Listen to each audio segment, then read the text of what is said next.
l-etimoloġija u l-istratifikazzjoni. Il-ġeografija hija l-ewwel pass. Imħabba l-fatt illi il-kuntatti ta' komunità hija dejjem li żjed spiss ma' dawk li qegħdin viċin.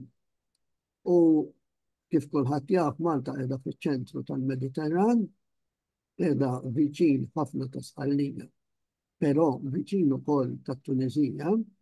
U l-ħaġa kurjuża ta' din il-pożizzjoni ġeografika hi li meta nqabblu ż-żewġ gżejjer li żed viċin ta' Sqallija li huma Malta u Pantellerija,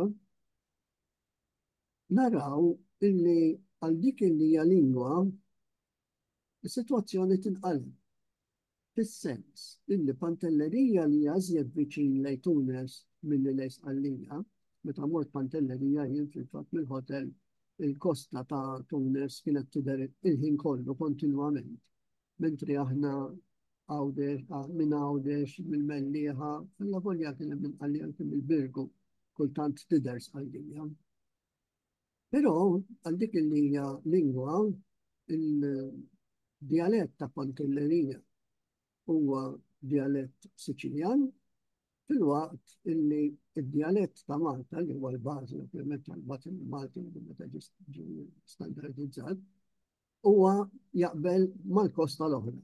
Allura hekk għandna żewġ gżejjer li l-viċinanza ma tirrispettax il-bażi tal-lingwa mitkellma f'dawn iż-żewġ gżejjer. Il-lingwa hija dejjem frott tal-avventuri tal-komunità. Allura daqqatajn lejn il-gżejjer l-oħra taċ-ċentru tal-Mediterran hija interessanti għax tispjegalna ħafna affarijiet. L-ewwel ħaġa li nixtieq npoġġi fiċ-ċentru hija il-kuntatti. Kif qegħdin taraw maħniex waħedna illi għandna kuntatti, kultant tisma' nies jgħidu għax aħna Malta dejjem kolonja u dejjem hekk ċertu atteġġament ta' vittimiżmu. Le, m'hemmx għalfejn. Kullum kien jiġifieri kif qed taraw il-kuntatti huma pratikament l-istess, Feniċi, Puniċi, Griegi, Latini, Biżantini, Arab, Taljani, minn kollox. Malta hija preċiżament bħal gżejjer l-oħra tan-nofs tal-Mediterran, apparti l-Ingliż. L-unika ħaġa li għandna aħna speċjali għal dak li huma kuntatti huwa proprju l-Ingliż, minħabba il-200 sena ta' ħatma Ingliża. Aspett importantissimu anke għal dik li hija l-istruttura tal-lingwa hija l-popolazzjoni. Meta naraw il-popolazzjoni ta' Malta li llum il-ġurnata laħqet qed jgħidulna 536,000, permettuni ngħid in-numri bl-Ingliż għax inkella ndum bla xi jismi. Dawna aħna qegħdina dak in-nies kollha ġo wisa ta' 316 km². Meta nqabblu pereżempju ma' Korsika illi għandha 8680 square kilometer, popolazzjoni daqs nofs Malta, naraw il-popolazzjoni ta' Malta u l-aspetti demografiċi ta' Malta kemm huma importanti. Dan għaliex jiġifieri li hawn Malta kellna influss kontinwu ħafna iżjed qawwi minn ta' postijiet oħra. Jekk inqabblu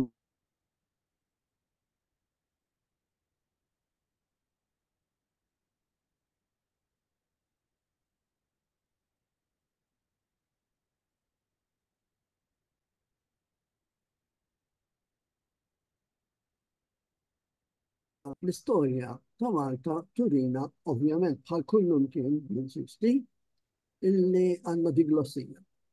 Diglossija jiġifieri jkollok akrolet, lingwa uffiċjali, lingwa miktuba jisiet, u għandek il-bażilett, li ġeneralment huwa lingwa mitkellma, esklusivament jew miktuba wkoll beside the point. Naraw illi il-Malti jibda ma' late 7 jiġifieri mal-wasla tal-Misilmin, iżjed korrett ngħidu l-Misilmin mill-Arab, għax il-biċċa kbira tagħhom dak iż-żmien kienu Berberi. berberi arabizzati, daw il-berberi arabizzati ġifiri ma kienux talmu l-arbi bl-iskola, imma kif jitalmu s-soldati, jew ġifiri Alla jaf kif għawġuħ. Wara għanna xaktarx break u għanna settlement fil-1048 fej jajdunna illi il-belt tal-gżira, probabbli minnina, saret izbaħ minn li kienet qabel. Għawek, lingwistikament, memx dubju in jinstuża l-arbi klassiku bħala akrolet, speċjalment fil-reliġjon u fl-amministrazzjoni, u l-arbi viċin ta' Malta bħala dialett li huwa dialett Magrebin, ġifieri ta' Tunes, li kien mitkellem ukoll fis-Sqallija. Popolazzjoni jikkalkulaw bejn 5,000 u 10,000 massi. 1130 għandek Ruġġi Ruttini illi reġaġi biex jaħkem Malta wara li ħalla kollox fidejn Arab qabel. Jiġifieri bejn l-870 1048 u 1130 hawnhekk kienu sitwazzjoni fejn jintuża prattikament l-arbi biss. Ma Ruġġi Ruttini mbagħad beda jintuża il-Latin formali u l-Isqalli semi formali. Il-1184 hija d-data ta' meta għandna l-ewwel dokumenti bil-Latin. Mbagħad 1246 hija data importanti ħafna għax hija diviżorja meta Federico II keċċa lill-Misilmin minn Sqallija u minn Malta. X'ġara? Dak iż-żmien allura ġara illi l-arbi tilef il-prestiġu kollu li kellu qabel u tilef ukoll l-użu fil-livell għoli tas-soċjetà. U daħal il-Latin u l-Isqalli. Il-Latin dejjem bħala miktub biss, l-Isqalli daħal anke bħala lingwa ta' nofs. Ġifieri nitkellma ukoll nafu li kienu jitkellmu bil-Isqalli wkoll anke bil-Malti, però fil-Università tal-Indina li kienet pratikament il-gvern ta' Malta ta' dak iż-żmien. Għaliex hawnhekk għandna Magrebin Sikolo Arabic u hawnhekk Maltese. Hawnhekk nibdew ngħidulu Maltese, il-lingwa tagħna, għas-sempliċi raġuni li tilef il-kuntatt mal-Arbi klassiku. Allura beda jiżviluppa b'mod autonomu, differenti ħafna mill-iżvilupp tad-dialetti l-oħra Arab fejn min kien jitkellem baqa Musulman, ġifieri baqa bil-kuntatt mal-Arbi klassiku. 1530 jindika meta waslu il-kavallieri illi beda jintuża it-Taljan, ma setax jiġi użat Malta qabel it-Taljan għax proprju dak iż-żmien beda jintuża fl-Italja. Id-dialett Toskan beda jsir Taljan tal-menu bħala akrolet u terġa' mhux akrolet ma parzjali għax fl-amministrazzjoni ma kienx jintuża, kien jintuża biss bħala lingwa letterali. U hekk dan sakemm l-Italja saret unita fl-1861-1870. Mela il-kavallieri għażlu li flimkien mal-Latin jużaw it-Taljan bħala akrolet. U il-Maltin dopo jkunu jafu jikbu, jaqraw magħhom ħafna drabi kun jaħdmu mal-kavallieri, abbandunaw l-Isqalli u bdew jikdbu bit-Taljan. U l-insisti jikdbu. Il-Taljan ovvjament kienu jitkellmu, però mhux bejniethom. Ovvjament kienu kif nafu aħna meta jiġu l-Ingliżi għabatna.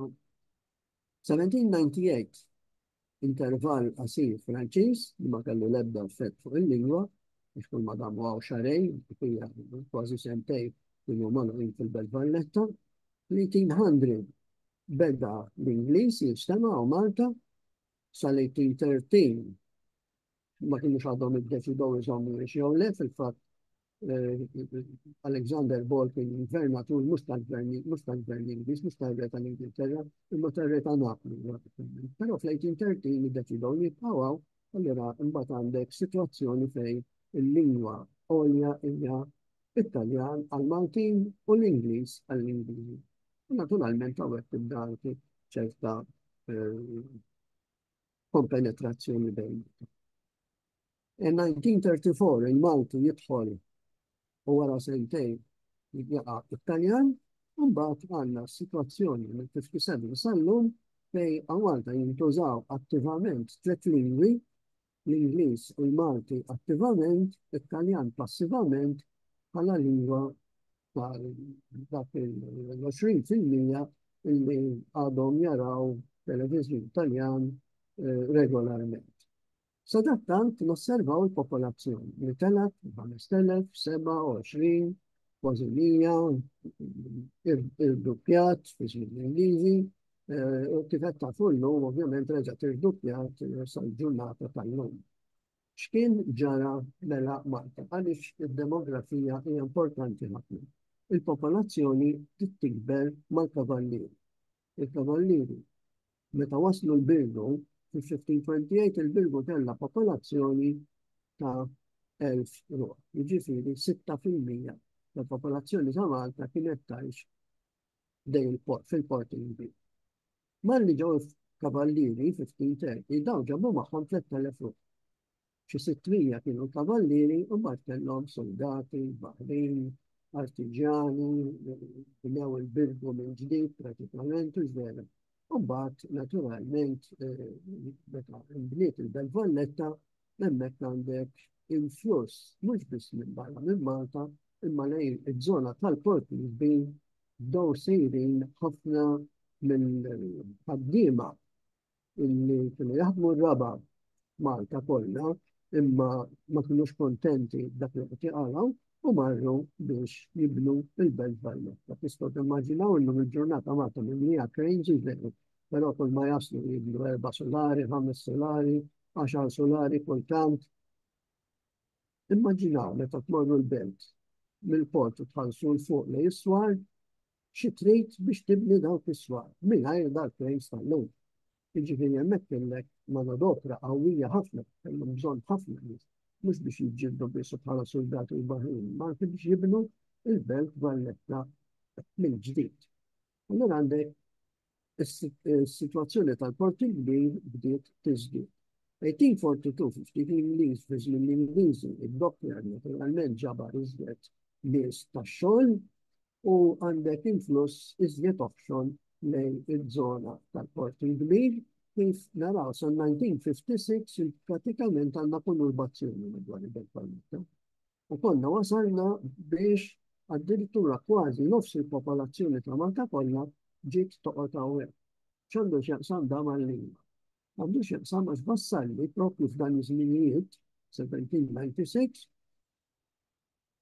iddeskriva Malta bħala 4 żoni tal-irħuna u il-bliet tal-belt, il-bliet ta' madwar il-port.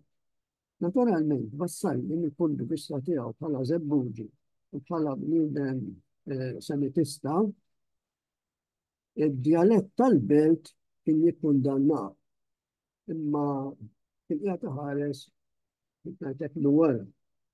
Il-fatt kien qed jiġri, dak kollu li Vassalli kien qiegħed jikkundanna kien sar il-bażi tal-Malti tal-lum. Illi sar il-bażi tal-lingwa Maltija meta ġiet minn ftit qabel Vassalli beda il-proċess tal-istandardizzazzjoni u il-proċess baqa' jikber tul il-seklu 19 u sa nofs is-seklu 20 u għadu sejjer naturalment il-pisallum. Però dana kien ibbażat naturalment fuq il-biċċa l-kbira tal-mod kif kienet titkellem il-popolazzjoni ta' Malta. Il-Belt Valletta mela għandna din il-mappa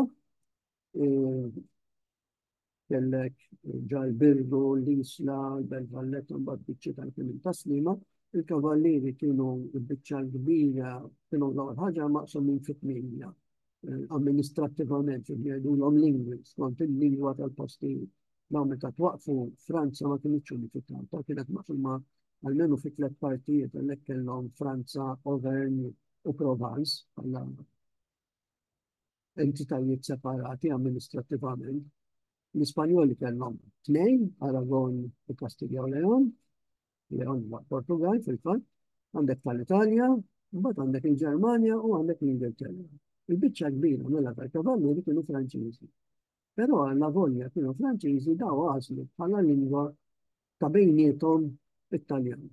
Apparti il-Latin. Ma kif jgħid wieħed kavallieri il-Latin kien diffiċli wisq biex titalmu, alla volja daw kienu nobli u kienu jistudjaw, kienu kollha kienu jitalmu jaqraw jikbu l-kavallieri, mhux in-nies tagħhom, kavallieri.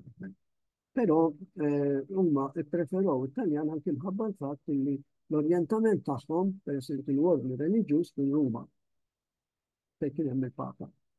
Allura dak iż-żmien, fil-1530 propri l-ewwel grammatika ta' Toskan inkitbet fil-1525. U Malta fil-biblioteka għandna kopja ta' kull grammatika li ħarġet ta' Toskan li bil-mod il-mod sar Italjan letterarju min ġiet ippubblikata fil-sekli 16 u 17. Kollem, għadina xieċċekkjajtam. Ġara mela fil-Belt Valletta. Fil-Belt Valletta għandek dak li nistaw najdulu an imported substratum. Il-substratum huwa il-lingwa tiegħek. Illi meta titgħallem lingwa oħra, il-lingwa l-ġdida dejjem iddaħħal xi ftit elementi minn tatat. Allura hawnhekk għandek nies illi ġew minn barra u qegħdin jitgħallmu l-Malti, però mhux bl-iskola, fuq ix-xogħol jew fil-familja. Nafu li ħafna minn nies xkont għamil proġett ieħor fuq il-żwiġijiet mal-istranġieri madwar il-port, speċjalment fil-Belt Valletta. U sibna li ħafna mill-żwiġijiet kienu jkunu tfajlit Maltin u nies ġejjin mill-Italja, minn Franza jew minn Spanja.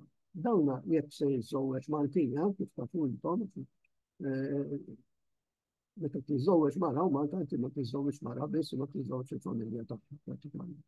Allura dawn isibu ruħhom iżolati fost familja tkellem b'lingwa li mhijiex tagħhom, allura bil-fors huma ma jistgħux jimponu l-lingwa tagħhom, jistgħu jdaħħlu xi kliem ġdid illi il-familja ma kellix kelma għalihom, imma fil-fatt huma li jridu jidħlu fil-sistema lingwistika ġdida.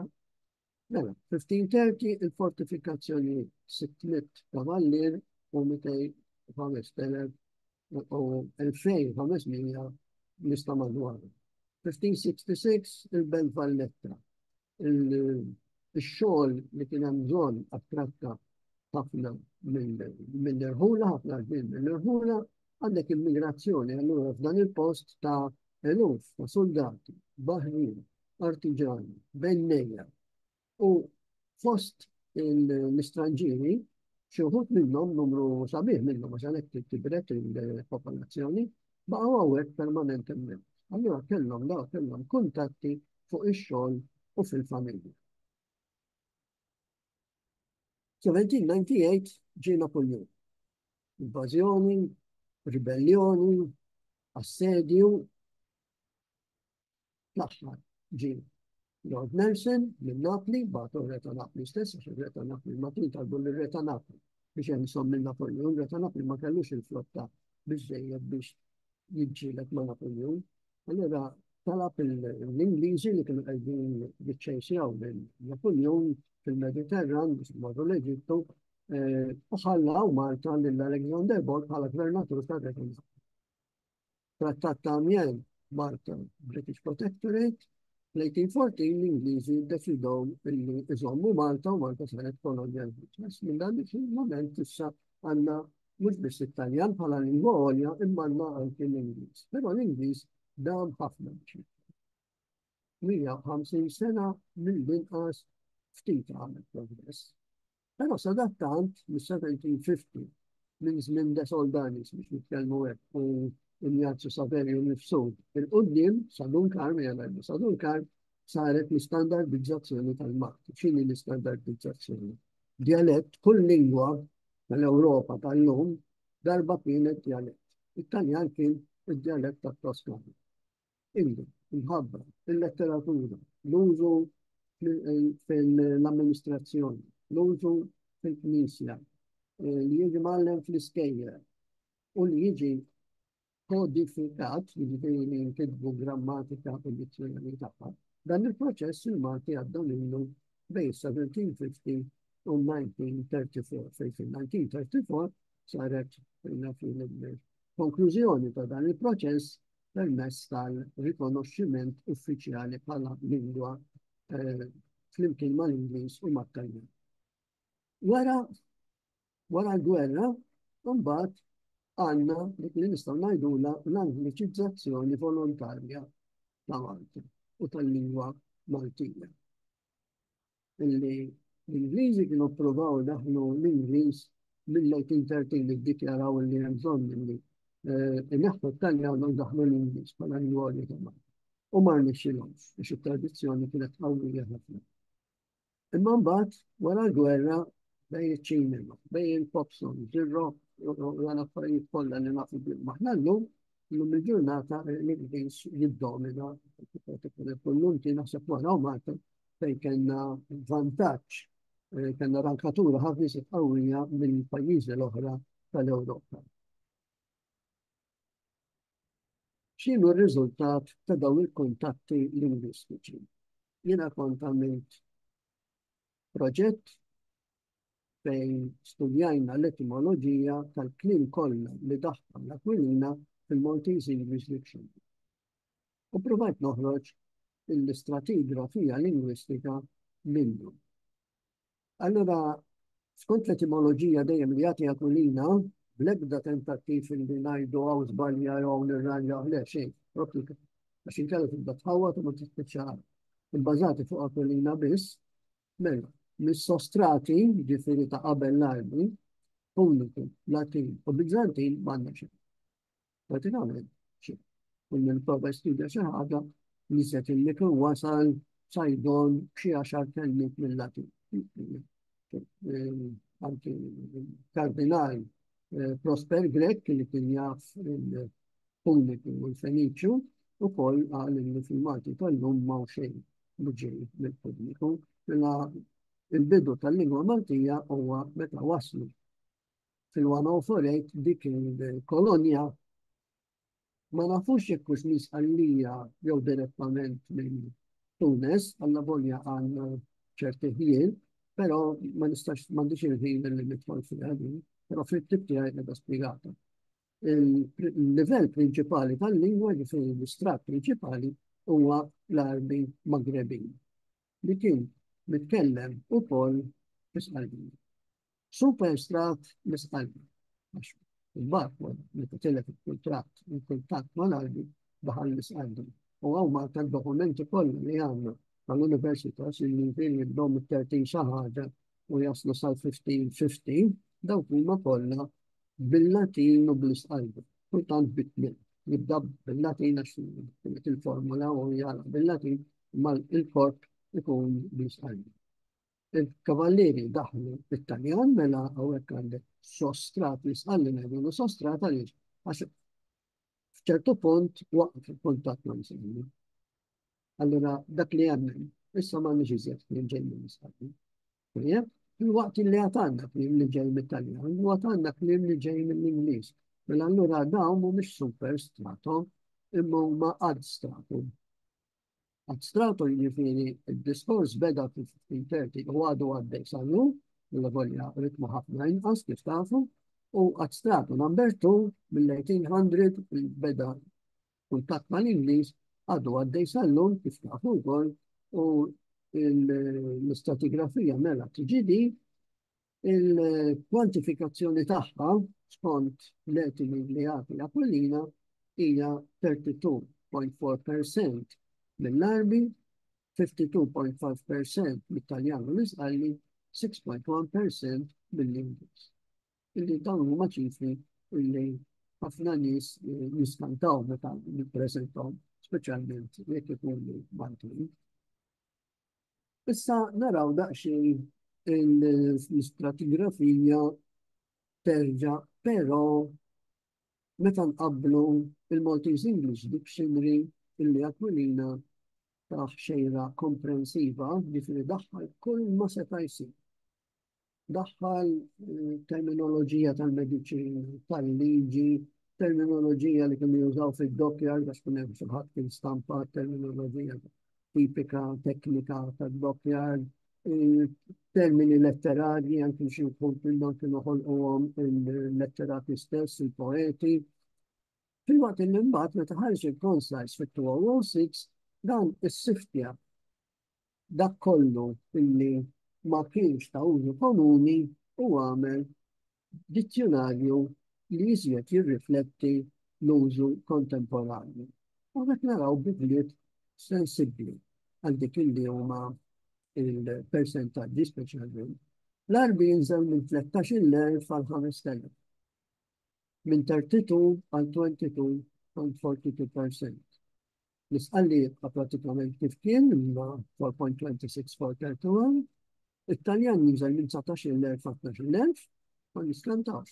Ħafna minn klim ġdid, mux ħafna jgħidu xoħut minn klim ġdid jaqa' masmin.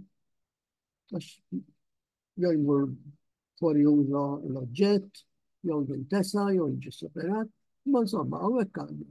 Fejn kellna 48% plus 4% li jiġu fl-iftitol għal l-element romans kif ngħidulu, issa tela 57.30 plus 431, jiġifieri laħaq pratikament 62. U da jissorprendi ħafna nies. Però naraw issa il-klim li ġej minn hawn u ġej minn hemm kif jidħol ġo sistema ġdida. Hawnhekk isir integrazzjoni. Integrazzjoni li nistgħu ngħidulha stratigrafika. Għandek il-lessiku fondamentali, ġeneralment ġej mill-arbi, dak li aħna ngħidulu semitiku, u għandek il-lessiku avvanzat, illi da jiġi beda misqalli, kompla bit-Taljan, illum il-ġurnata jixtorob mill-Ingliż. U l-integrazzjoni issipruħa, per eżempju, anki fil-familja. Jekk naraw l-ismijiet tal-membri tal-familja, naraw li propju dik li huma tal-qalba huma ġejjin mill-qalbi. Man li toħroġ kemm mill-qalba, issiba li ġejjin mill-isqalli u mit-Taljan. Siju, nannu, kuġin, buznannu, nepoti, eccetera. U l-lum il-ġurnata dejjem iżjed li ukoll mill-Ingliż. Baby, mommy, daddy, auntie, uncle. Il-koluri, importanti, il-koluri. Fondamentali huma kollha mill-qalbi. U meta naslu però mbagħad għall-ilwin u t-tonalità, hemmhekk jidħol l-isqalli u t-Taljan. Blu, ċelesti, rosa, gris, kannelli. Qed naraw li l-Malti bħall-ilma li huwa magħmul mill-H2O formula, il-Malti għandu l-formula tiegħu. Illi ma nistgħux ngħidu da tagħna u da mhux tagħna. Tagħna aħna m'għandna xejn. Jew mill-armi, jew mill-isqalli, jew mit-Taljan, jew mill-Ingliż. Mela x'għandna tagħna? Tagħna hija l-formula. Għal-lingwi l-oħra formula. Allura hawnhekk naraw mela il-kuluri, il-familja, għandna l-ġenerament tal-ġimgħa kollha mill-arbi, imma mbagħad l-ismijiet tax-xhur kollha mill-isqalli u mit-Taljan. L-importanti huwa il-kompenetrazzjoni, il-klim ġdid jimla il-vojt. Naraw l-istratigrafija mela kif nistgħu napplikawha għal ċerti domains. Jekk rajna l-familja, rajna l-kuluri, rajna l-ġranet tal-ġimgħa, rajna x-xhur, ejja nieħdu l-ħoss. Għandek mill-istrat prinċipali dak li huwa ġeneralment l-iperonimi. L-iperonimi bl-Ingliżi jgħidulhom umbrella terms. Jiġifieri dak it-term li jkopri l-kulħadd. Hops. Aħna ħobb, dik il-ħobbs hija peronimu, imma mbagħad għandek ħafna tipi ta' ħobbs. Għandek tipi ta' ħobbs ġejjin mill-isqalli, bezzun, kexxun, form, furnar, mill-Taljan, panino, ciabatta, malji, u mill-Ingliż, sandwich, toast, brown bread, sliced, etc. Jekk induru fuq iżraben, l-istess, għandek il-kelma żarbun, il-biż żarbun, ikun xikun, il-peronimu, umbrella term. Issa li paronimi huma l-iżjed kliem li jintużaw spiss. Sejran tal-ħobs, sejran tixtri l-ħobs, mbagħad la bas ixtri li trejtu tal-tipi. Żarbun l-istess għandek żraben antiki, il-qor, il-kalkun, għandek il-biċċiet li jinħadem bih żarbun, ġildanar, iħriġ, u mbagħad għandek il-biċċiet, daqsxejn iżjed raffinati. Papoċ, tappuna, lazz, ċinja, bottuna, bokla, elastiku. L-Italjan, sandli, galosċi, skarpin, sopratakka, galosċi l-lomma jibisom ħadd, jissir kellu, u għazarbon tal-lastiku, kien li tibsu fuq iż-żarbon meta tagħmel ix-xikin, ġmu tilfu fil ħatma fil ġaħda, ġmir kelma pratikament kien tilfe. Allora mbagħad għandek l-Ingliż. Illa l-Ingliż dejjem ġejjin, boots, flip-flops, slipper, wedges, trainer, platform. U Alla jaf xat irid jidħol. Operation Sandon tidħol, Joseph Buttigieg tiddaħħal ta' kienaw nota li Daħħal tajjel suppost. Il-lessikografija, min beda l-istudju tal-lessiku Malti? Megiser, 1588, daġin fix-xija ta' dawk il-nies kolti il-miraklu tal-assedju l-kbir li jaraw kif sar. U ġew Malta dak l-istudju Ġermanis u l-ikbar lingwisti ta' dak iż-żmien. Ma dak iż-żmien ma kellhomx ovvjament l-istrumenti li żviluppaw wara l-1800 fl-istess Ġermanja. Da daħħal disa kelmet fit-teżawrus poliglottos. Teżawrus poliglottos xogħol ambiċjuża ħafna, ġifieri da prova jieħu kliem mill-lingwi tad-dinja kollha. Minn hawn Malta mill-esperjenza kellu hawn Malta nissel disa kelmiet Malti. L-ewwel darba li sar studju lessikografiku. 3 snin wara 1606 iddeċieda li jagħti għall-ewwel darba studju għal Malti biss. Propunjakulum Ewropa. Propunjakulum Ewropa tfisser il-bastjon tal-Ewropa. Mhux hekk kienu qed jaraw għadha fiż-żmien, huwa kien qed jaraw. Imħabba propju mħabba l-assedju li waqqaf l-avvanzata tat-toroq fil-Mediterran. Dana hawnhekk niżel 121 kelma. Mbagħad skipping kellha 381. L-ewwel glossarju interessanti kien dak tal-Valli Ċeljana li skoprihulna Arnold Cassola biex aktarx huwa forsi kopja ta' Teżan, però maħniex ċerti. Dan kiteb bejn 1600 u 1647 u għandu 3000 lemma. Patri Pelagio, ukoll biċċa xogħol ta' Cassola, il-mezzo vokabolarju, hemm nofsu dal-vokabolarju l-archivju tal-katedral tal-Indina, jatina 1900 kelma, bejge u żum. L-ewwel parti qiegħda ċaħat li jaħseb li dana jiswa ħafna flus għax antik u ma jridx juri.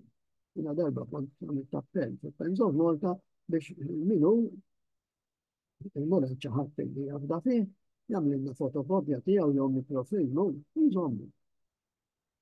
Imma ma ġara xejn. Pero da probabbli Padre Pelagio taf x'għamel Padre Pelagio.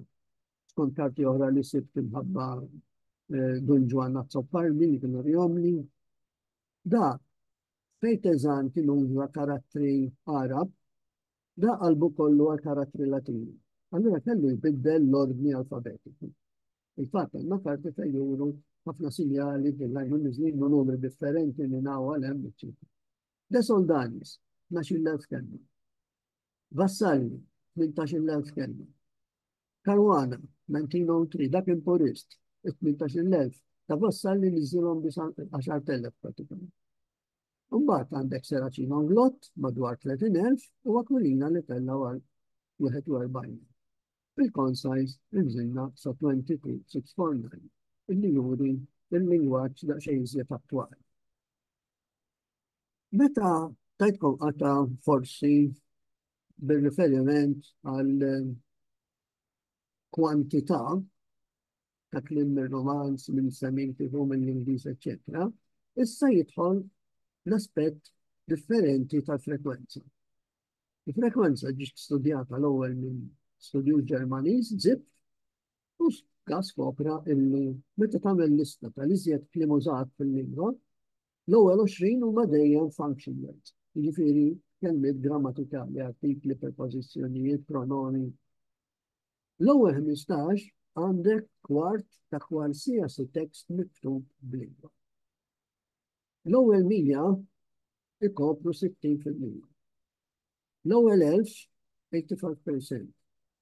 3000 għandek 97.5%.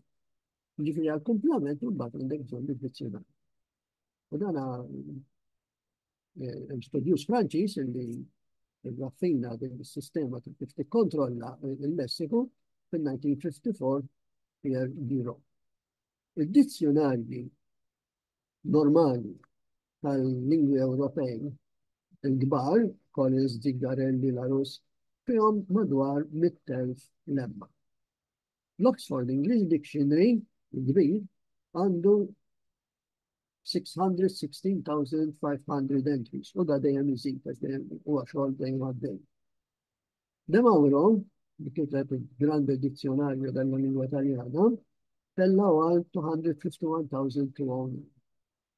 Però mbagħad għamel studju, għax għamel studju anke il-frekwenza De Mauro. U prova jqassamhom daw skont il-frekwenza. Allora skopra illi dak li jistgħu jgħidu kien fondamentali imma biss selfej. Bel-fej kelma inti tista' tgħid li għandek għarfien tajjeb lingwa. Dawk imbagħad hemm oħrajn li huma użati frekwentement, użati spiss, 2700. Imbagħad għandek kategorija oħra li għalila familjari illi jintużaw inqas. Imma pratikament kulħadd jifhimhom, allura għandek użu passiv. Għalhekk għandek 2300 oħra. Jiġifieri jekk taf 7,000 kelma, inti taf tajjeb qualsiasi lingwa. Però dejjem bbażata fuq il-frekwenza. Li huma daw il-passivi, ambulanza, pitrava, tigra, kemm darba nitkellmu fuq tigra. Ma kulħadd jaf x'inhi tigra, dik mela, meta nħarsu lejn il-lingwa, aħna narawha bħala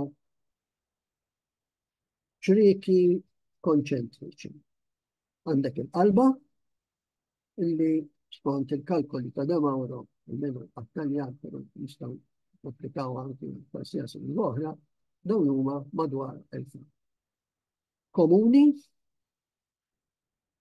madwar 2700, familjari, ġifiri konoscenza passiva, użati inqas, imma kulħadd jifhimhom, għandek 2300, u mbagħad kollox ġifiri għandek 7,000.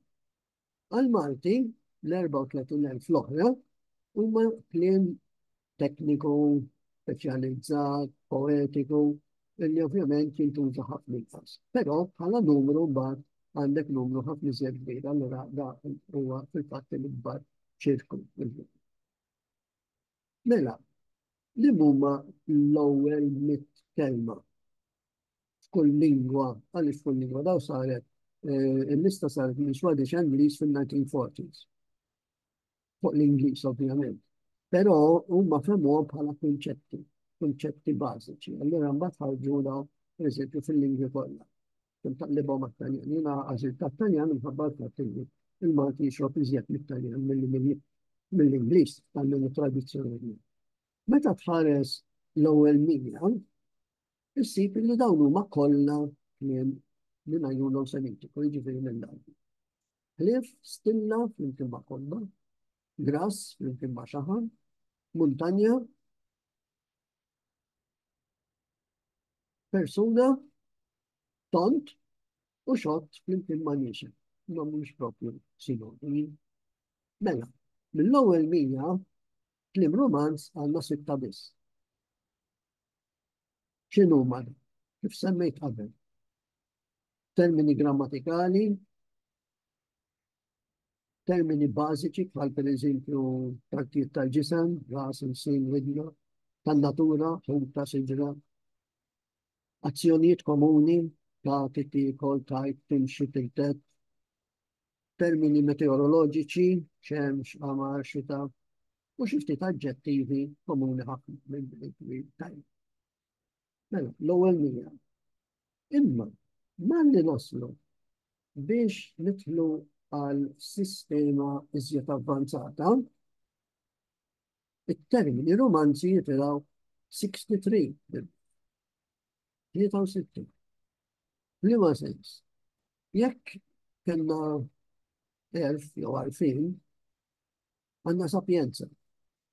Imma kbira sapienza tajna, per eżempju, għanna folja, li għanna ma nużawix għal-werqa, ġabbe werqa tibblokka, ma nużawa għal-folja tal-ktib. Għandek ras, testa, imma nużaw testira ta' sodda. Għandek qalb, kuore, imma nużaw kordjali. Għandek xemx, però mbagħad bħala derivattiv, learning, technical, specific jew abstract, għandek solari, għandek provajt l-pannelli solari, għandek il-kulur abjad, mbagħad għandna bjankerija, u tibqa' sejjeret. Allura hemmhekk qegħdin naraw kif l-element romanz jidħol biex jimla ċertu vot.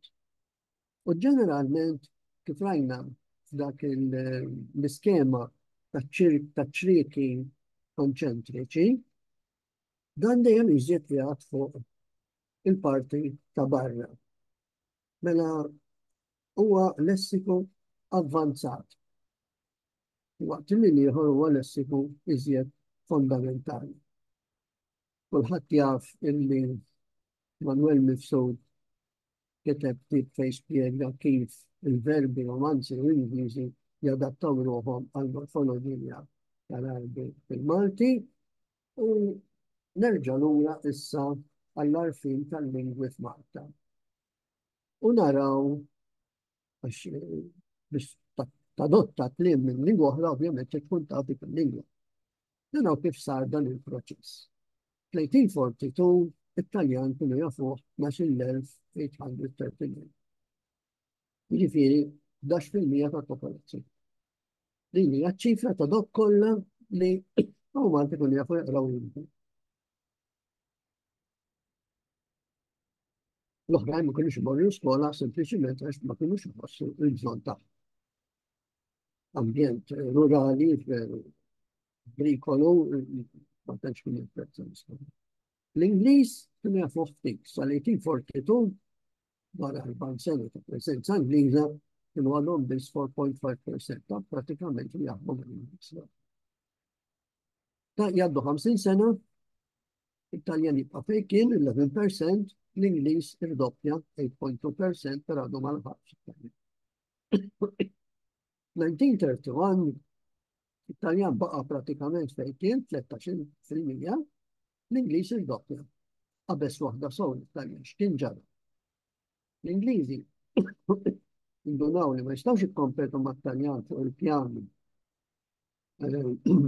tal-kultura, allura għafsu fuq l-element tal-prattiċità. Biex tidħol soldat, biex tidħol fl-armata, biex tidħol fil-polizija, biex tidħol fil-ċivil, kellek bżonn l-Ingliż. Dak iż-żminijiet ukoll kienna ħafna migrazzjoni kien importanti biex tmur l-Amerika, l-Awstralja u l-Ingilterra. Allura l-Ingliż issa intrabat mal-ħobs, mal-prattiċità u bekk mexa ħafna iżjed il-qudiem. Il-Taljan baqa' fejn kienux baqa' marbut mal-kultura u mal-amministrazzjoni sal-1930.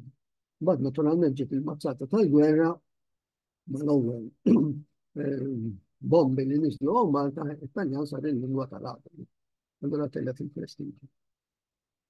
Nersqu żjed lejn żmienna u naraw milli iċ-ċensimenti fil-95, 2005, 2001, 2021 jagħtuna ċifri għoljin ħafna għal-Malti,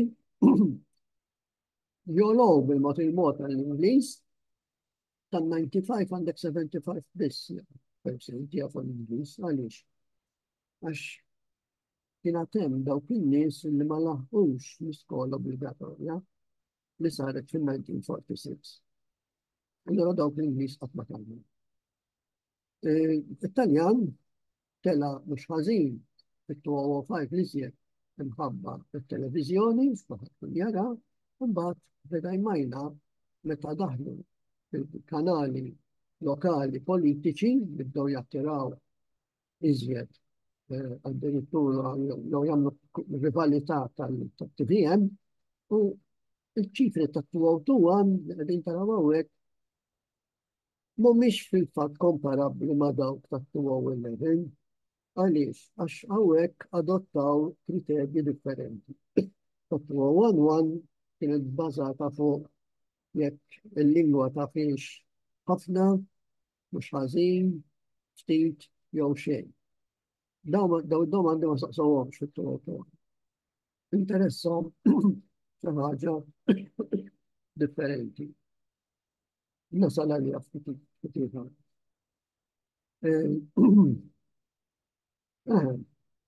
L-arfin tal-lingwa kien jistudjaw.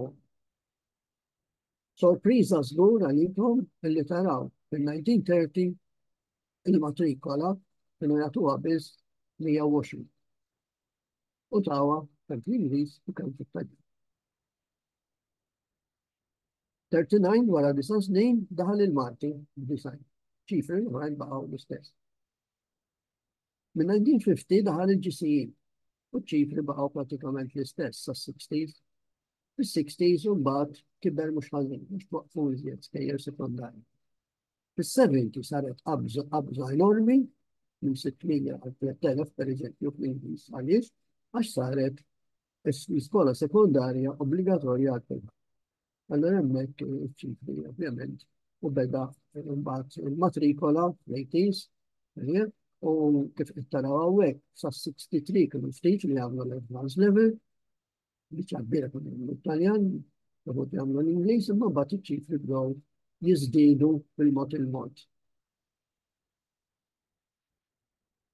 Dana biex minn għalihom, ma badit li ġafa fuqhom, naraw daqsxejn issa fuq kif jintuża is-Semitiku, r-Rumanz u l-Ingliż dawn l-istudji li sar. Il-Malti letterarju bbażat fuq testi miktubin bejn il-46 u 71 huwa purista ħafna. 94% minn 70. Romanz propju l-inqas indispensabbli, l-Ingliż kważi xejn. Penext studja il-Malti fil-ġurnalizmu. 29 u 73. Sab il-Semitiku naqas ftit, il-Romanz tela ftit, u l-Ingliż tela ftit ukoll. Il-proġett ta' Aquilina u Fenek fuq il-Malti mitkellem fl-Irħula, kien ukoll 86.2% Semitiku, 9 biss Romanz 4.6. Naturalment hawnhekk jiddependi fuq ix tkellem għandu. Imbagħad għandek l-iżjed studju reliable li huwa dak ta' Mifsuda, Manuel Mifsud u Albert Borg, illi applikaw il-threshold level li huwa internazzjonali għal Malta. Għaw sabu illi il-klim semitiku huwa 47%, Romanz 40% u l-Ingliż tena 12.36. Dan huwa riflessjoni iżjed ċara ta' situazzjoni lessikali tal-Malti fil-1997. U għanna raw mela illi għawek fil-ġurnali, fil-letterari dejjem għandek dak ċertu sforz, dak xej politiku, mentri għawek il-threshold level huwa propju l-bażi minima tal-lingwa li huma l-ewwel 1600 kelma. Bażat biss dak fuq 1600 kelma. National Survey li sar is-sena l-oħra, pubblikatu probabbli rċevejtu l-fuljett, jurina illi il-Malti, ejna ngħidu, illi il-diskors fil-familja Malti, 23, Ingliż, meta ngħidu Malti biss, Ingliż biss 5%, jużawhom it-tnejn fil-familja 12%. Mal-ħbieb iċ-ċifri li tbidlu. Il-Malti jintuża inqas, l-Ingliż ukoll, għaliex, imma it-tnejn flimkien mal-ħbieb jintużaw iżjed. Għandek pratikament terz tal-Maltin li meta jitkellmu mal-ħbieb jużaw kemm l-Ingliż u kemm il-Malti. Nara Joseph Buttigieg jixrob l-ilma, najra li biex ma ġibx jien ma imma insomma, prova kompli. Radio, televizjoni, bil-Malti kważi nofs, l-Ingliż, 30, però biċċa kbira għandek terz li jużawhom il-kidba. Situazzjoni tbiddel, il-Malti jerġa' jonqos ħafna, emails, SMS, notes, dawna pratikament għandi fil-Malti u l-Ingliż jinteżaw flimkien pratikament ugwali u jinteżaw it-tnejn minn kwart tal-popolazzjoni. Fil-waqt li l-qari, kodba, ġurnali u l-ATM, pratikament għandek terz, terz u terz. Għandek tabelli li juru id-dettalji, per eżempju, fuq kemm taqra kodba, ovvjament jintaqraw ħafna iżjed kodba bl-Ingliż milli bil-Malti, però ċifra tajba taqra 41% jaqraw bihom it-tnejn. Fil-waqt li il-ġurnali, per eżempju, jinqara daqsxejn iżjed il-Malti, daqsxejn inqas l-Ingliż biss, però għandek 40% illi jużawhom. Dawn huma ċ-ċifri ta' ċensiment ta' 2021 illi iddeċidew dawn li jaraw flok kif kienu jagħmlu qabel l-age groups. Allura għandek bejn 15 u 24 sena 99% jafu l-Ingliż, 97 jafu l-Malti, 51 jafu t-Tani. 25 sa 44, 27, 87. 64, għazjet, kun jaraw zjed television daw, 45, 64, 93, jisjonqos, 91, 64. Leverages 96, 90 u 62.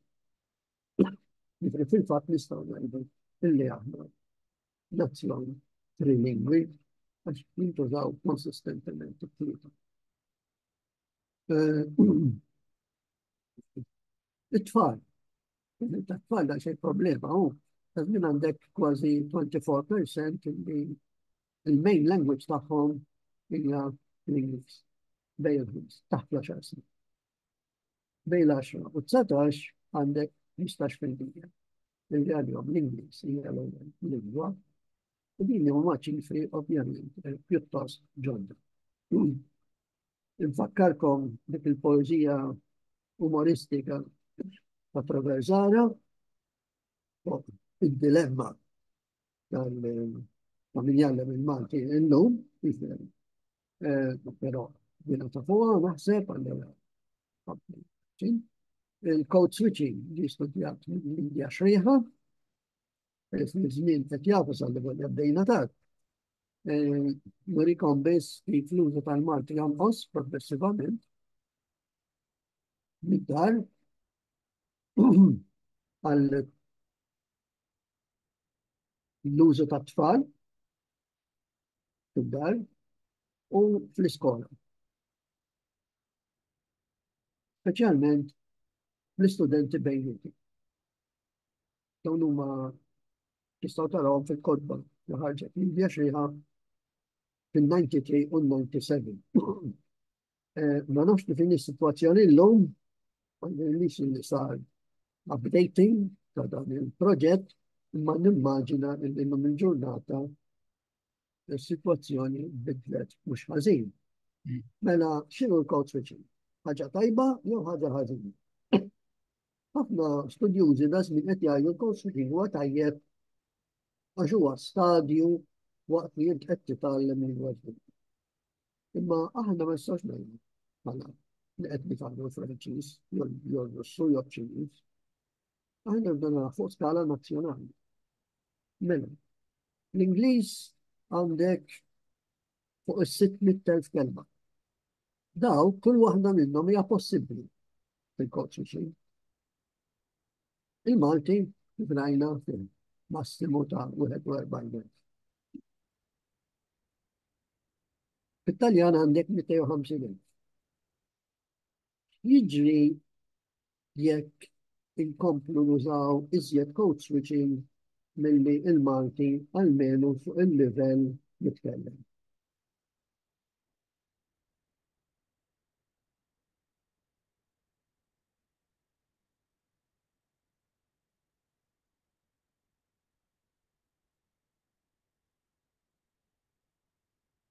Se naslu għal stadju fejn il-coach biex jikber iżjed mill-Malti.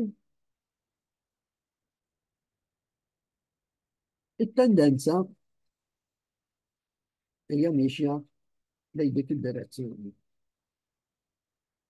Mela, rajna kif huwa kompost il-lessiku Malti llum, nafu li l-bilingwiżmu illum jasal għand kulħadd għax l-iskola hija bbażata fuq il-talim tal-Ingliż u tal-Malti. Pratikament għandna pari, nafu li t-Taljan illum qed jagħtina ftit kliem ġdid għal-Malti, imma għandna fenomenu ġdid. U dan huwa pratikament jekk mhux uniku pjuttost karatteristiku tas-sitwazzjoni f'Malta. L-Angliċiżmi ta' oriġini Latina jew Franċiża jiġu adattati skont il-fonetika tal-isqajti. Hawnhekk qed naraw kemm l-isqajri bħala alla volja superstrat għadu produttiv. Jiġifieri. Għandek l-adattament tal-fonoloġija tal-Malti, all right, il-makkja, per eżempju, mill-Ingliż, għandek amenità, li hija amenity, imma awtomatikament anke jekk mhumiex lingwisti n-nies jafu li meta għandek kliem jispiċċa iti bl-Ingliż dan jikkorrispondi għal ità mat-Taljan u saret il-kelma amenità li ma tintużax fit-Taljan. Tintuża Malta biss. Il-Taljan jgħidu pjaċevolezza. Amenitajiet imbagħad bis-sens semantiku ta' strutture turistike, l-amenitajiet ta' del-hotel, per eżempju, kelma pratikament Maltija biss. Ibbażata fuq kelma Ingliża adattata għas-sistema Taljana bil-morfoloġija tal-plural tal-armi. Evalwazzjoni. Ma teżistix evalwazzjoni fit-Taljan. Din hija evaluation awtomatikament siċiljanizzata bid-doppja u ble il-ssir fl-aħħar. Taljan jgħidu valutazzjoni. Platitudni ma teżistix, ma hija modifika ta' platitude. Bbażata bl-analogija ma' solitudine li teżisti fit-Taljan.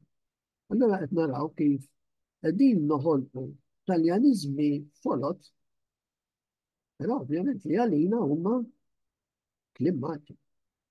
Għax dan il-kliem qiegħed iservi skop preċiż. Akkomodazzjoni. Accommodation. Akkomodazzjoni fit-Taljan tfisser li tmur il-qorti tagħmel kawża lil xi ħadd imma mbagħad tirranġaw bejnietkom. Imma aħna nużaw akkomodazzjoni fis-sens ġdid flok is-sens li għandu fl-Ingliż ta' accommodation.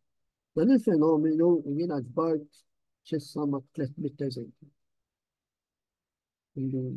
Tisir ħafna għaliex għax huwa faċli illi irtirat, per eżempju, pensjoni, ritaljazzjoni fil-futbol, għata sir, jekk tipprova tiggambetta, jekk kreazzjoni, relatata, komunissima, strumentali ma tintużax, tajni għal-sens ta' instrumental u nużaw il-forma taljana tagħhom. Ovvjament għandna l-eżempju klassiku ta' spellut, spell jew spelt, spell plassuto li huwa scrivere jew pronunzjare lettera per lettera. Taljani għandhom is-sillabi ċari, m'għandhomx għalfejn. M'għandhomx bħal raf, per eżempju, li ma tistax tagħmilha bis-sillaba għax sillaba waħda ma tiktibha rom ġiex. Tajjeb kull lingwa tadatta ruħha għal-sistema tagħha. Kontaminazzjoni, kalki, ittra reġistrata flok registered letter, lettera reġistrata tal-dilom taljani ma jifmu xejn. Kompanija reputabbli l-istess, reputable company, din hija l-aħħar tendenza illi għandna bħala innovazzjoni fl-istruttura lessikali tal-Malti. Occupancy, preżenza negli alberghi. Ħaġa li assolutament bellaħom meta ngħidilhom faċilità korrettiva. Faċilità, something easy. korrettiva, aħna ġib xi ħadd traduċa correctional facility li huwa eufemizmu għal ħabs.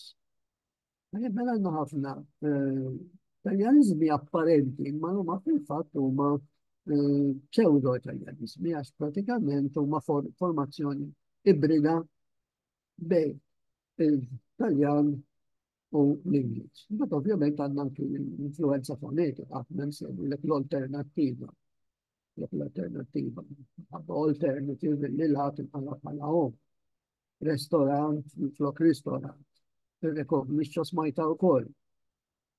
Sena standard language course uġin san pallu ħaġa wahda, jusen id-distingu. Il-miktub titqodda xie għattin. Meta titkellem, ħatjak li ma tistax iżomm minni titkellmu. Ġeneralment jgħidu lek, mux hekk ngħiduha, imma għajt ngħiduha hekk, imma tajjeb nagħmlu hekk jew le. Allura se nikbu bid-dialett ukoll biex hekk ngħiduha. Jiena nuża kriterju hekk kelma ġietx adattata jew le. Per eżempju, għandek il-kelma kettle, tiġi adattata, kitla. Mela niktibha l-amanti. Is-siment, simenta, television, televizjoni, championship, kampjonat.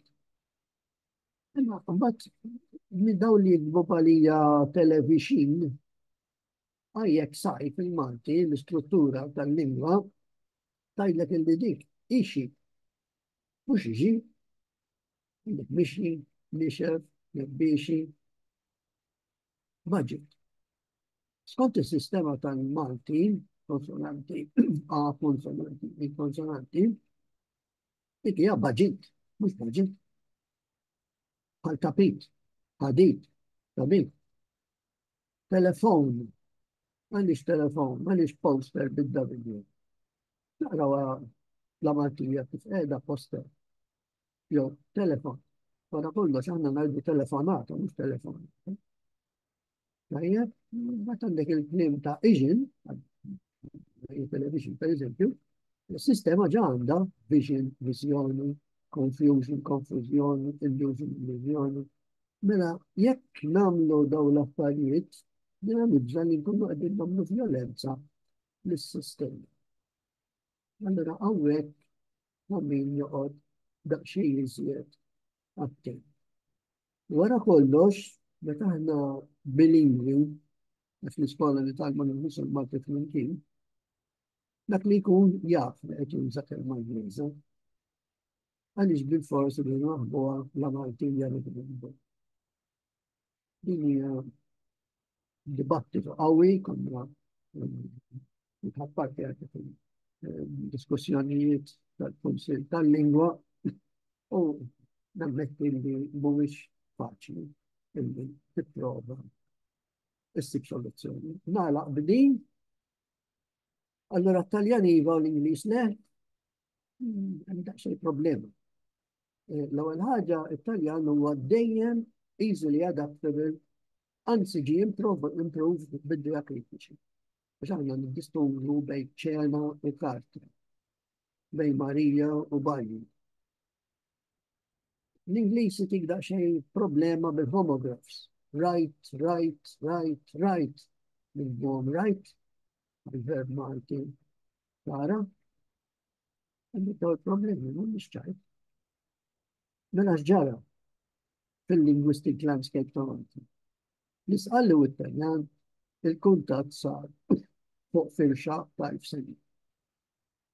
U bil-mod il-klim li għandna Taljan fil-Malti, infirex minn dawk il-11,000 fil-Taljan għal dawk il-11% li kun jafu bil-Taljan għal dawk il-100% li kun jitkellmu bil-Malti. Kelma martel, per eżempju, ċnalja, pittura, mużika, daħlu bil-mod il-mod, fuq firxa ta' sena. L-Ingliż, il-bilingwizmu veru, ma l-Ingliż beda tard, fil-1946. Imma miexi pass ħafif ħafna. U l-lum il-ġurnata l-exposure għall-Ingliż tilħaq il-100% tal-popolazzjoni, mhux ħafna. Allora, il-code switching huwa inevitabbli, bżonn li nitalmu ngħixu mal-code switching. Nammettu ħafna ma jħudux gost jammettuha, imma il-code switching huwa inevitabbli. Nirridu noqogħdu daqsxejn attenti imħabba dik li ngħidula rilessifikazzjoni. Kemm ilkom ma tisimgħu xi ħadd jgħid kamra tal-banju, doċċa, loti, kamra tas-sodda, settura, dum pratikament kulħadd jgħid bathroom, shower, toilet, bedroom, nej.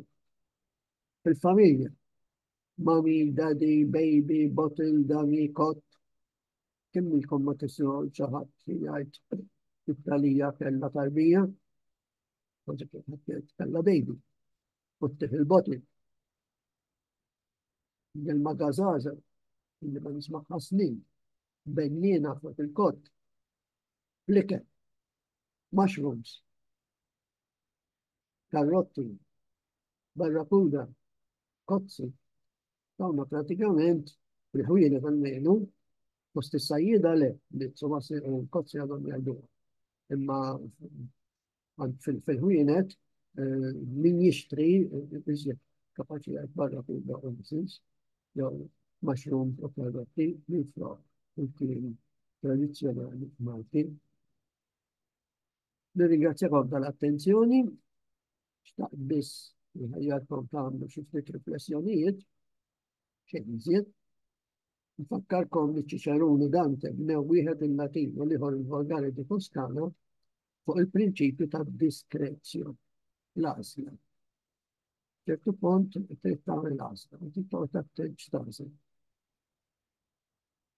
Il-lingwa Ingliża fiha 650,000 kelma li minnhom 70% daħlu mill-Franċiż jew mill-Latin, fi żmien Chaucer u fi żmien Shakespeare.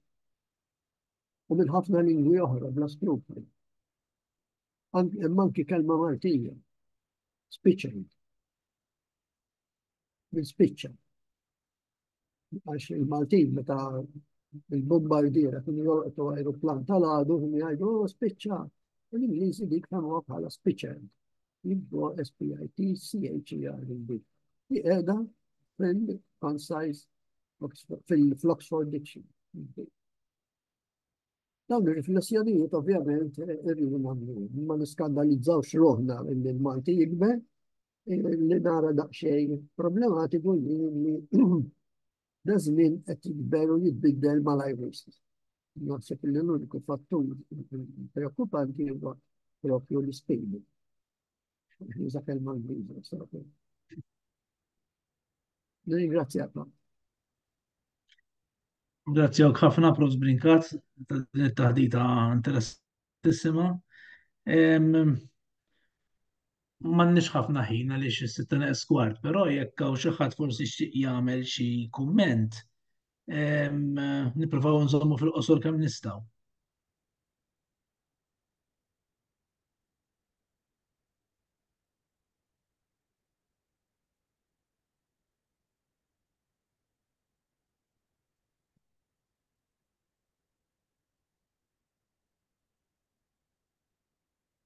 Jena rajta interessanti ħafna dik il-parti meta bdejt titkellem dwar kif tnadattaw klim mill-Ingliż ma fuq model Taljan u l-kelma ma jkollix taqsam mal-kelma Taljana. Illi jidru li hemm jidher li hemm maġmielu minnu dak il-kliem ġifieri. U kultant ġifieri indaħlu kliem naddattaw klimek u jkonna jħor bħalu ġifiri, jisu fil-Malti, kelma ġdida tieħu post il-qadima u tkun aktar frott l-influenza tal-Inglis mill-li tal-Taljan, l-axar mill-axar. Njena brida fil-fat, mit-tnej, u għax taħdom tiħu il-forma fonetika minnaħa, tiħu il-semantika minnaħa l-oħra. Għalek brida, U dwar l-influenza tal-Inglis, xinti dawk iċ-ċifri tal-djaxriħa tal-axar wieħed kien ta' 97 minn sejjer żball. Ma minn l-axar ċifri li semmew dan l-axar ġifieri illi tfal għaw xi 25% minnhom tfal żgħar li jqisu l-Ingliż bħala l-ewwel lingwa. Em, Nimmaġinaw kemm ħajkun kbir iktar l-effett tal-Ingliż il qudiem diġà jinħass qawwi ħafna, kważi kważi mhux jidħol biss bla ta' maġla ma kważi jisfronda xi naqra s-sistema kultant Jena, naraħ. nista' ngħidlek ħaġa mill-esperjenza tiegħi x'għandu ċertu żmien ovvjament. Illi meta kon żgħirin code switching ma konniex nagħmlu. Sal-50s li kienet foliti ġviri, code switching ma konniex nagħmlu. U kelli kuġini minn taslima ħaġa oħra ma kollox bil-Malti biss konna nitkellmu. Il-code switching beda joħel iżjed tard. Mis-60s lem. L-lum huwa fenomenu qawwi u anke fl-iskejjel, ġifieri lezzjonijiet probabbilment isiru għax aħna ġifieri tinteressana l-edukazzjoni. Lezzjonijiet ħafna drabi jsiru b'dan il-mod hux ġifieri biċċa Malti biċċa Ingliż. Un hemm studju interessanti ta' Camilleri Grima, Antoinette, fuq dak. Issa ilu li sar dak il. Ġifieri jara issa Ġifieri immaġina llum kif inhu is-sitwazzjoni. rekordjat xi lezzjonijiet anki tal-biology, tal-matematika, fej it-termini huma kollha bl-Ingliż imma embedded sentenzi Maltin. Għax suppost murejt bista fil-fatt imma il-Dipartiment, il-Ministeru jgħid li ċerti suġġetti għandhom jiġu malma bl-Ingliż, oħrajn għandhom jiġu malma bil-Malti. Imma fil-fatt qed isir ħafna code switching anki hemm mhux rispetta li kollha bl-Ingliż. Issa dik problema daqsxejn qawwija, u hemmhekk nerġgħu wkoll insemmi l-esperjenza personali tiegħi. Jiena kbirt ħal-Balzan, ġifieri daħal taċ-ċentru, kont immur skola il-liċew fej għalmuna nikdbu Ingliż perfett. Imma ma kienux jgħalmuna kif nitkellmu. Meta jena per eżempju kun ximkien ma xi ħbieb li ġejjin minn St. Edwards, tajjeb meta jitkellmu bil-Ingliż, huma jitkellmu ħafna iżjed fluent. Mentri jien noqgħod naħseb xi ngħid, anke meta nagħti lecture bl-Ingliż. Il-ħoss li qed nagħmel sports. Allora, l-idea li kien hemm fl-antik l-Ingliż il-lingwa tal-iskola, l-Malti il-lingwa tad-dar, ejja ngħidu ma kienx daqshekk ħażin daqskemm kienet tidher mill-perspettiva patriottika. Għax l-ewwel ħaġa dik is-sitwazzjoni l-Malti salva il-fejsani. Orrajt illum kondizzjonijiet differenti. Imma min-naħa l-oħra, jużaw il-Kanada li hija pajjiż bilingwi, jekk titgħallem tiddistingwi fejn se tuża il-Franċiż u fejn se tuża l-Ingliż mal-mama jew mal-papa meta jkun hemm it-taħlid pereżempju fil-żwieġ ta' nies frankofoni jew anglofoni. Naħseb li dik tajna l-użiet korrett tal-lingwa. Però minn oħra nistgħu nieħdu skandlu bil-code switching jew le, imma irridu nammettu li wara kollox il-lingwa speċjalment nitkellma hija sempliċi strument. Illi jiġi miżurat mkejjel skont l-effiċjenza tiegħu. Jiġifieri meta jkun tkun qed titkellem inti titkellem b'mod li tkun effiċjenti. Ma tistax toqgħod tieqaf biex taħseb il-kelma għal meta qed titkellem. Hemmhekk għandek dimensjoni oħra veru li kompli tagħmilha daqsxejn iżjed ikkomplikata s-sitwazzjoni. Mek wieħed jistudja l-fenomenu mill-lat lingwistiku ġifieri nara ħafna ġudizzji u mingħajr preskrizzjonijiet u xejn. Wieħed jista' jara hekk, ovvjament jekk qegħdin nitkellmu mbagħad isu mill-lat ta' x'qed jitlef il-Malti minn kif nitkellmu s-soltu speċi isu b'mod iktar emottiv ħanejtek. Ovvjament it-taħlid bejn Malti u l-Ingliż ħanħarsu leħ blenti negattiv, ovvjament. Kit, Mela, qabel xejn, proset Joseph tal-taħdita, kumment xkejken fuq xi ħaġa li semmejt lejn l-aħħar tat-taħdita tiegħek. Fejn minnhom tajt lista ta' kliem li ġej mill-Ingliż, pereżempju ftakart baby tarbija, dami gazaza, pereżempju nepi ħarqa, dil-biċċa shower, doċċa. Innotajt illi l-istorja isa reġa' tirrepetit ruħha. Ma nafx nistgħux ngħidu jekk tallimniex mill-iżbalji tagħna jew le. Għaliex jekk immorru ftit lura fi żmien naraw illi kellna kliem fil-lingwa li llum inqata'. Għal pereżempju llum ħadd m'għadu jgħid il-kelma mitfen, imma ħadet ilha post tal-kelma ċimiterju. Jew illum ħadd m'għadu jgħid miklem, imma ħadet ilha post tal-kelma dizzjonarju. Qed tissemmi il-nomi mimmati. Per eżempju, bat ma' kategorija partikolari. Ta' interessanti ħafna ma' Olvin, bella. Ħafna minn daw, il-nomi mimmati, huma artifiċjali. Ma sibhomx laf vassalli u laqqas de soldadis. miklem naħseb żgur. Huwa effett tal-turizmu ta' żmien Keenan biex niftehmu. Ma tinsawx li Keenan kien qal il-Malti qabel, dak il-Beġer. Beġer kien qal il-Malti abbandonaw għax korrotwis ibdew studjaw l-arbi. L-arbi kif suppost. Keenan ta' fija modda xejn ieħor qal il-Malti għandu jerġa' jersaq kemm jista' jkun lejn l-arbi. U tellek numru ta' kittieba illi bdew jagħmlu din is-semitizzazzjoni tardiva biex ngħidlek tal-Malti. Allora xi wħud minnhom il-kliem mhux dejjem faċli, imma xi wħud minn dawn il-kliem mhux proprja ntilfu imma ġew inventati imma ma kellhomx suċċess. Ma nibtux. Fil-waqt li għandek oħrajn bħal-ewwel semmejt il-galoxxu pereżempju, ċerti kliem ma jibqax jintuża għax ma jibqax jintuża l-oġġett. U s-soċjetà titbiddel kontinwament, nalla, għax isir dak li ngħidulu progress. Però l-argument ta' daw, ta' doċċa u l-mami u l-frispun u l-tarbija dell-affarijiet, hemmhekk għandek periklu ta' rilessifikazzjoni. L-arriffikazzjoni hija differenti minn l-arricchiment tal-lingwa. L-arricchiment tal-lingwa kabbar kemm trid iċ-ċirku ta' barra. Però il-core language tipproteġiha, tipprova żomma. Il-kliem li verament jintuża. Il-fatt il-punt li kont ħansemmi huwa li jistgħu jgħixu flimkien f'armonija, ġifieri il-kliem mill-Ingliż diffiċli issa nżommuh milli jidħol, ġifieri ħan jieħdu l-kelma shower ngħidlek ħadd shower. Daħlet fil-lingwa nużawha kważi iktar minn ħadd doċċa. Alla volja li hija doċċa hija aktar l-oġġett innifsu kważi milli ħammur nieħu doċċa.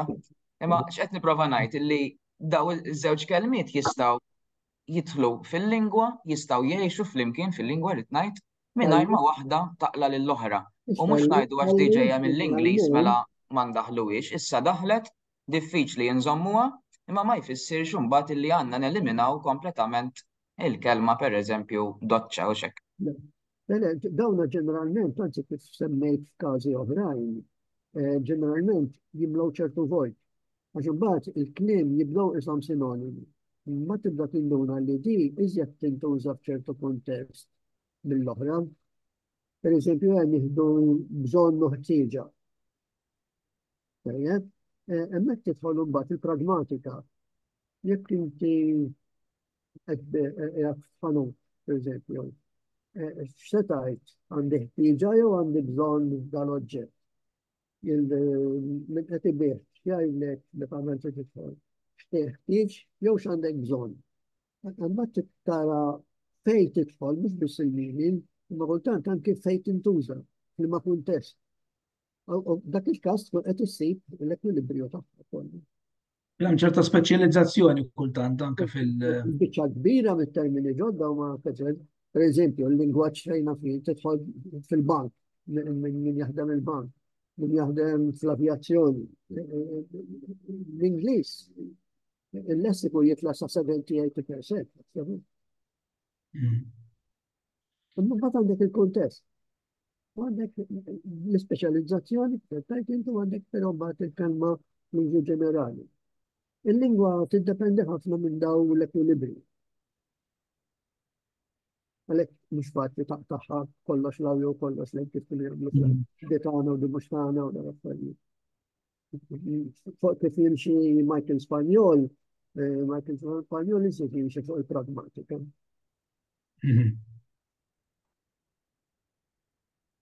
Fuq l-użu effettiv u fej u kif u għalix. Mill-li fuq l-etimologija. L-etimologija bejnitna tinteressa biex l-idna l-istudjużi. ħafna drabi il-pragmatika li tmexxi ma tbattux. Mek għanna daqxej dilemma f'kolla. No, nispera li ġatkom tirreflettu f'titu. Soluzzjonijiet as-saċ ma tantx tista'. Il-pretendabilitati. Le, nsi, nirringrazzjawk ħafna meġdid, kienet taħdita verament interessanti. Issa l-qoddim intallaw anke fil-paġna tagħna tal-Facebook u anke fuq mati.mt u kun tista' anke tiddawda minn iżjed nies. Il-xahar id-dieħel se jkollna taħdita suppost marbuta aktar mas-semantika. Issa l-qoddim nħabbru meta se ssiru s-suġġett ukoll. Tajjeb illi forsi mexxu l-kelma ħalli kemm jista' jkun konna tendenza anke iktar numeruża. Naħseb tajjeb nikkonkludu għaw, nirringrazzjakom illi għaxobkom tinaqdu magħna u l-appuntament tagħna għax-xahar id-dieħel hekk Alla jrid. Grazzi ħafna, nselmilkom il-koll. Nselmu l-ekom nirringrazzjawk. Grazie. Lejla tajba.